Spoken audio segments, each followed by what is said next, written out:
Coucou les lecteurs et les lectrices, j'espère que vous allez bien. On se retrouve aujourd'hui pour faire un point sur les sorties littéraires de mai et je vous ai fait une belle petite sélection de romans et de mangas. Il y aura 20 romans et 20 mangas que je vais vous présenter pour les sorties du mois de mai. J'espère qu'à l'intérieur vous trouverez votre bonheur, mais en attendant on ne perd pas plus de temps et on se lance dans la présentation des sorties littéraires de mai. On démarre les sorties à partir du 3 mai et là on va démarrer avec une suite d'un roman que je vous ai déjà présenté sur la chaîne. Ce n'est autre que Skandar, qui s'appelle donc Skandar et le cavalier fantôme de A.F. Stillman, et on poursuit donc les aventures de notre jeune héros et de sa licorne au sein de son école d'apprentissage de cavalier de licorne. J'ai hâte de poursuivre cette histoire, surtout qu'on avait une vision des licornes bien loin de ce qu'on a l'habitude. On poursuit avec un second roman aussi jeunesse qui s'appelle Le souffle du puma de Laurine Roux, où cette fois-ci on suit une jeune Inca qui va être enlevée par les guerriers de la capitale pour être emmenée à celle-ci. Là-bas, elle va devenir une vierge qui est dédiée aux déités et elle va donc s'occuper de tout ce qui est au sein d'un temple et autres, jusqu'au jour où le roi de la capitale va décider qu'il est temps de faire un sacrifice pour calmer la colère des dieux, et c'est notre jeune héroïne qui va être sélectionnée. Bien sûr, elle refuse cette fin-là et elle va tout faire pour essayer de s'en sortir et de retrouver sa famille à qui elle a été enlevée. On reste toujours sur une héroïne, mais on change complètement d'univers avec Redstone, donc de Charlotte Embrun, où là cette fois-ci on va suivre une jeune femme qui va intégrer le vaisseau d'un homme invincible puisqu'il a une pierre rouge incrustée dans la dent qui le protège de tout. Cet homme, qui est donc cruel et machiavélique, va décider de l'envoyer en mission avec un autre matelot de son bateau pour récupérer un artefact précis, ce qui va la plonger dans une quête un petit peu compliquée, mais qui va lui en apprendre un petit peu plus sur son passé. Et j'ai hâte de découvrir ce roman-là puisqu'il a été marrainé par donc Margaret Rogerson, qui n'est autre que l'écrivaine de Sorcery of Thorn ou Vespertine, que j'adore juste ces univers-là, donc à voir si elle a mis un petit peu sa patte aussi à l'écriture de ce roman-là. On continue avec la sortie d'un roman qui s'appelle La fille de la déesse de la lune de Su Lin Tan, qui est donc une réécriture d'un conte asiatique. Je pourrais pas vraiment vous dire la nationalité, mais voilà. Et cette fois-ci on va suivre donc l'histoire d'une jeune fille qui est donc la fille de la lune, qui va être cachée pour être protégée de l'empereur qui gère tous les domaines en général, jusqu'au jour où en fait cet empereur va venir enlever la jeune fille. C'est sa mère qui va sacrifier à sa place et elle va être envoyée sur Terre. Elle va faire la rencontre de l'empereur qui se trouve sur Terre et avec son aide elle va essayer de tout faire pour aider donc cet empire-là et retrouver et sauver sa mère de l'empereur maléfique qui l'a enlevé. Ça reste une histoire de conte à découvrir, mais ça a l'air très doux et très attachant, donc petite histoire bien sympathique. Je termine rapidement avec des belles éditions pour le 3 mai. Donc pour la série Rockesby, qui est donc le préquel à la sortie Les Chroniques de Bridgerton, vous pourrez retrouver donc les tomes 1 et 2 et 3 et 4 en édition de luxe qui sont juste magnifiques. Et pour la saga donc romance réécriture de Hadès et Perséphone, ils ressortent donc le tome 1 et le tome 2 en version poche. Et en même temps, ils sortent donc ce qu'ils appellent le tome 1 de la saga Hadès. Donc c'est la même histoire mais vue du point de vue de Hadès. Donc si ça vous intéresse, tout ceci c'est pour le 3 mai. Pour le 3 mai toujours, il y a pas mal de choses qui arrivent comme je vous l'ai dit. Du côté des mangas, vous allez pouvoir retrouver le tome 8 de Couple of Kukeos, le tome 24 de Tokyo Revenger, le tome 3 pour Witch Wars, le tome 13 Twilight Boon Hanokokun, le tome 4 pour By the Grace of God, et enfin une nouveauté du côté des mangas qui s'appelle Le Château Solitaire dans le Miroir, qui sera donc un tome 1. On arrive sur les sorties du 4 mai et le 4 mai est prévu une sortie d'un bouquin qui a l'air juste trop cool. Ça s'appelle Cœur de sorcière de Geneviève Gornichek. Donc ça sort aux éditions Sabran, qui sont une branche des éditions de Saxus. Ils ont fait une édition collector de ce roman là qui est juste magnifique. Et pour la petite histoire, on va suivre une femme, une sorcière à l'époque nordique qui va tout perdre mais va effrayer les dieux et avoir une romance avec Loki. Elle refuse de donner ses secrets à Odin qui la punit gravement, mais Loki va l'aider à se reconstruire et à se venger, donc j'ai hâte de découvrir cette histoire qui a l'air très intéressante dans la légende nordique. Vraiment, ça a l'air d'être une lecture fantastique, une femme badass, des dieux nordiques et une femme qui tient tête et effraie même les dieux. Ça a l'air juste waouh! Hâte de découvrir cette petite merveille. On passe à un autre roman qui sort le 4 mai qui n'est autre que La fiancée du dieu de la mer de Axio. Cette fois-ci, c'est basé sur une légende coréenne où là on va avoir donc une jeune fille d'un village qui est amenée à devoir épouser le dieu de la mer et donc doit être sacrifiée, sauf que le jour du sacrifice elle est tombée amoureuse d'un jeune homme et c'est la sœur du jeune homme qui va aller à sa place au cœur de l'océan retrouver le dieu de la mer pour essayer d'apaiser la colère et les tempêtes qui tombent régulièrement sur son village. Quand elle va arriver au cœur de la cité, elle va y découvrir tout un peuple riche en créatures fantastiques et autres, mais surtout que son époux est endormi. Et elle va donc partir dans une quête spécifique pour essayer de le réveiller, en étant bien sûr contrée par ceux qui souhaitent que jamais le dieu de la mer ne soit réveillé.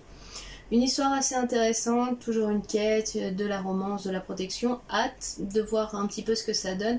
Les récits asiatiques, j'ai des fois un petit peu du mal, mais c'est toujours très intéressant de se plonger dans une autre culture et de découvrir de nouvelles histoires. Du côté des mangas, on aura 4 mangas qui sortent aussi pour le 4 mai. Vous allez pouvoir retrouver le tome 11 des carnets de l'apothicaire. On continue nos aventures aux côtés de Mao Mao. Vous allez pouvoir retrouver le tome 4 de My Hero Academia Team Smash. On poursuit aussi notre aventure dans Solace in a Cage, donc ce sera le tome 2. C'est une histoire plutôt sombre mais très intéressante d'une jeune fille qui cherche à retrouver son petit frère qui a été abandonné dans une cité-prison et donc qui va tout faire pour survivre et retourner au sein de cette cité pour retrouver son petit frère qu'elle a perdu quand il était encore bébé. Vous retrouverez aussi le tome 14 de Bright Stories ainsi que le tome 1 du quotidien d'une épée maudite. On passe avec une sortie sur le 9 mai qui n'est autre que La Reine Charlotte donc de Julia Quinn qui nous raconte donc l'histoire de la reine que l'on découvre dans les chroniques de Bridgerton et qui fait sûrement sens par rapport à la série qui devrait reprendre à partir du 4 mai et qui est un espèce de préquel spin-off sur la reine Charlotte et sa romance avec le roi et comment ils se sont connus et rencontrés, comment ils sont devenus le roi et la reine que l'on découvre bien plus tard dans les chroniques de Bridgerton. Pour le 10 mai, ce sera que du manga que je vous présenterai. Il y aura donc In the Land of Leydale tome 5. Ça faisait quelques temps qu'ils n'avaient pas sorti de tome, donc ça fait plaisir de retrouver à nouveau cette saga. Vous aurez aussi Yasser No Last Boss tome 4. La sortie en manga de Suzume, donc qui est le manga tiré de l'anime qui est sorti au cinéma il y a très peu de temps. Et on terminera avec le manga des 3 mousquetaires qui devait sortir fin du mois d'avril et en fait qui a été reporté jusqu'à mai. Cette fois-ci on passe sur du 11 mai mais on sera du côté des romans où là il y a 4 romans pour moi qui sortent qui ont l'air intéressants. Vous allez pouvoir retrouver pour les éditions de Saxus un roman qui s'appelle Belladonna donc de Adeline Grace qui nous raconte l'histoire d'une jeune fille qui depuis qu'elle est bébé a tendance de passer de famille d'accueil en famille d'accueil, qui ne s'occupe pas bien réellement d'elle puisque ils sont plus intéressés par sa fortune et autres que par le bébé, mais malgré tout à chaque fois qu'ils récupèrent l'enfant ils ont tendance à mourir prématurément.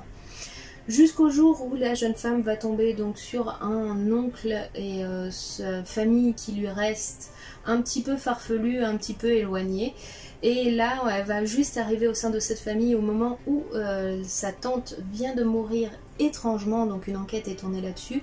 Son oncle a l'air de partir en vrille complètement, son cousin essaye de tout faire pour amener le bien dans sa famille, et elle va conclure un pacte avec un fils de la mort pour essayer de comprendre pourquoi les gens autour d'elle ont tendance à tout le temps mourir, et ce pacte ne sera pas sans conséquence. C'est un nouveau de Saxus, le résumé donne vraiment envie, mais je vous avoue, depuis la sortie des Royaumes des damnés et ma lecture, je suis un petit peu à froid. Je vais voir un petit peu les retours qu'on en fait, mais sinon le livre est magnifique, l'histoire a l'air super cool. Juste à voir si ça sera une véritable réussite.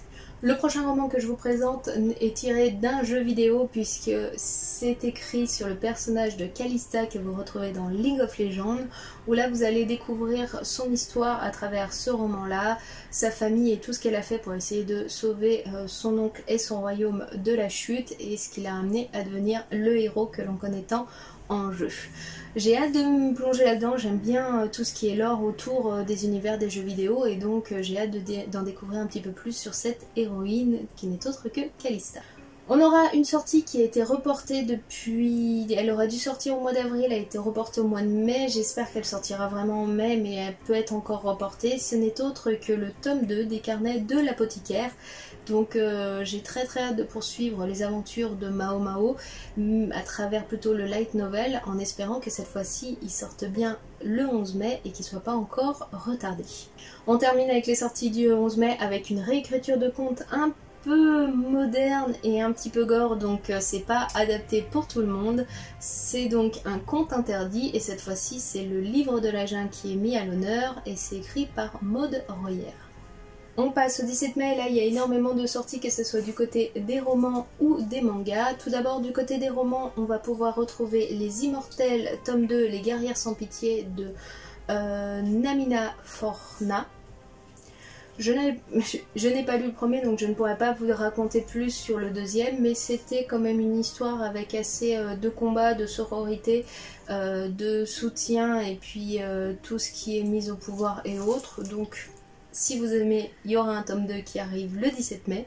Ils ont réédité aussi toute la saga des vilains en format Tok-Tok avec des jolis pages, etc.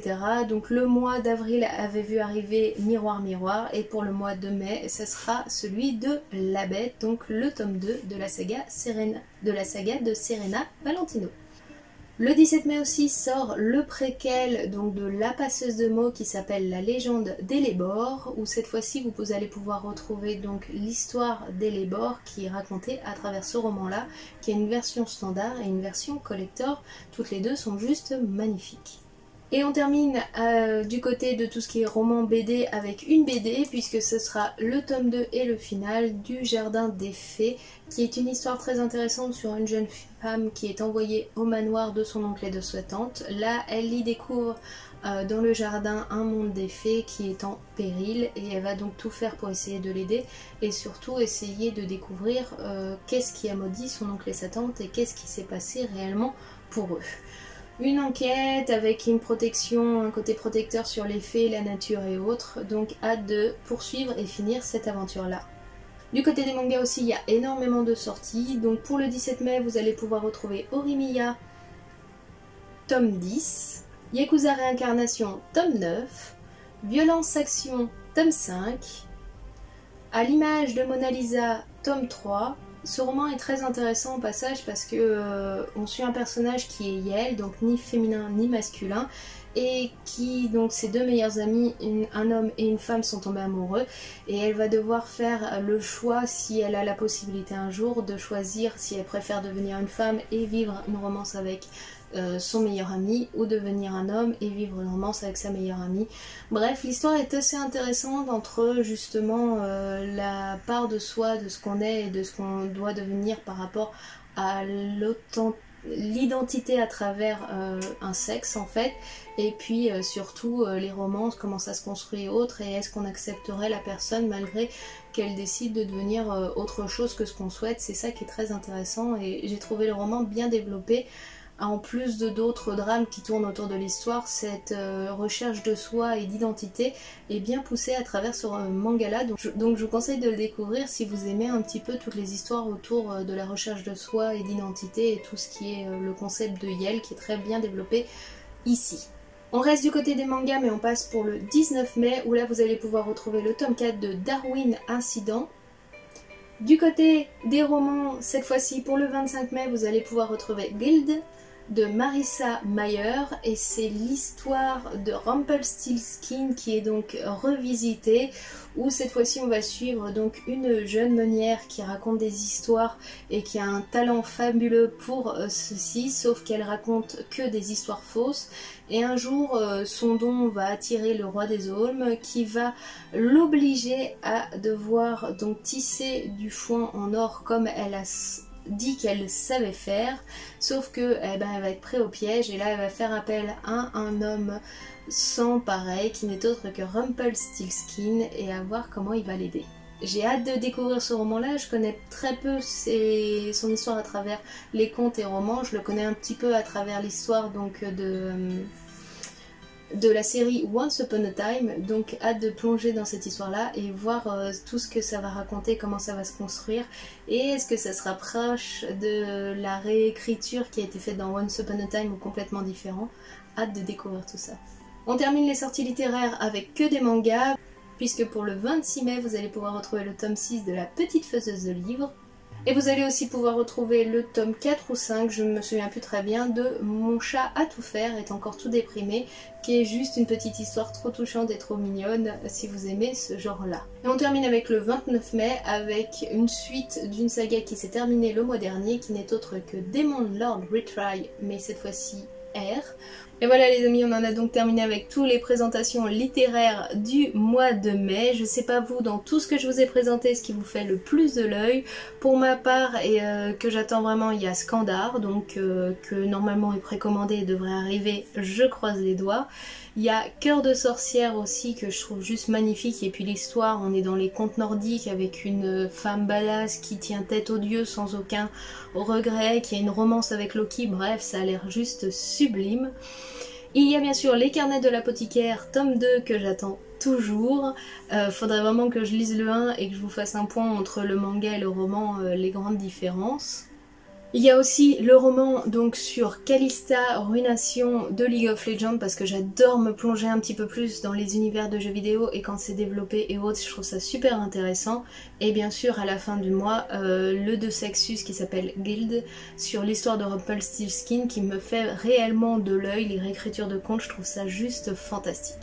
Bref, vous n'hésitez pas à me dire en commentaire ce qui va vous faire craquer pour le mois de mai et ce que vous allez acheter. Nous on se retrouve très bientôt toujours pour ce qui est update lecture et autres, ne vous en faites pas. En attendant, je vous souhaite un très bon samedi et un très bon dimanche et je vous fais tout plein de bisous. Prenez bien soin de vous. Allez, ciao, bye bye.